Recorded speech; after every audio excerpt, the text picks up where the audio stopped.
ತಿಪಟೂರಿನಲ್ಲಿ ಚಿರತೆ ದಾಳಿಗೆ ಲಕ್ಷಾಂತರ ಮೌಲ್ಯದ ಕಡಕ್ನಾಥ್ ಕೋಳಿಗಳ ಮಾರಣ ಹೋಮವಾಗಿದ್ದು, ಚಿರತೆ ದಾಳಿಗೆ ಸಾರ್ತವಳ್ಳಿ ಗ್ರಾಮಸ್ಥರು ಭಯಭೀತರಾಗಿದ್ದಾರೆ. ತಿಪಟೂರು ತಾಲೂಕಿನ ಹೊನ್ನವಳ್ಳಿ ಹೋಬಳಿಯ ಸಾರ್ತವಳ್ಳಿಯ ರಂಗಸ್ವಾಮಿ ಎಂಬುವರ ಶೆಡ್ಗೆ ರಾತ್ರಿ ಚಿರತೆ ದಾಳಿ ಮಾಡಿ ಸುಮಾರು 150ಕ್ಕೂ ಹೆಚ್ಚು ಕಡಕ್ನಾಥ್ ಕೋಳಿಗಳನ್ನು ಕೊಂದು ಹಾಕಿದ್ದು, ಕೋಳಿಗಳನ್ನು ಅರ್ಧಂಬರ್ಧಂ ತಿಂದು ಸ್ಥಳದಿಂದ ಕಾಲ್ಕಿತ್ತಿದೆ. ಚಿರತೆ ದಾಳಿಯಿಂದಾಗಿ ಸುಮಾರು 1.5 ಲಕ್ಷ ರೂಪಾಯಿ ಮೌಲ್ಯದ ಕೋಳಿಗಳು ನಾಶವಾಗಿದ್ದು, ಬ್ಯಾಂಕಿನಲ್ಲಿ ಸಾಲ ಮಾಡಿ ಕೋಳಿಗಳ ಸಾಕಾಣಿಕೆ ಮಾಡುತ್ತಾ ಜೀವನ ಸಾಗಿಸುತ್ತಿದ್ದ ರೈತ ರಂಗಸ್ವಾಮಿ ಇದೀಗ ಭಾರಿ ನಷ್ಟಗೊಂಡು ತಲೆ ಮೇಲೆ ಕೈ ಹೊತ್ತು ಕೂರುವಂತಾಗಿದೆ.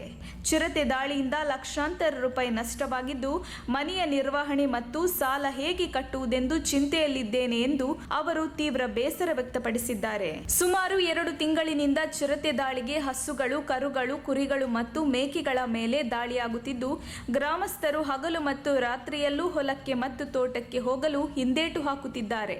ಕೂಡಲೇ ಅರಣ್ಯ ಇಲಾಖೆಯವರು ಇತ್ತ ಧಾವಿಸಿ ಚಿರತೆಗಳನ್ನು ಸೆರೆ ಹಿಡಿದು ನಮ್ಮನ್ನು ಮತ್ತು ಸಾಕು ಪ್ರಾಣಿಗಳನ್ನು ರಕ್ಷಿಸಬೇಕು ಎಂದು ಗ್ರಾಮಸ್ಥರು ಒತ್ತಾಯಿಸಿದ್ದಾರೆ. ವರದಿ ಆನಂದ್, ತಿಪಟೂರು.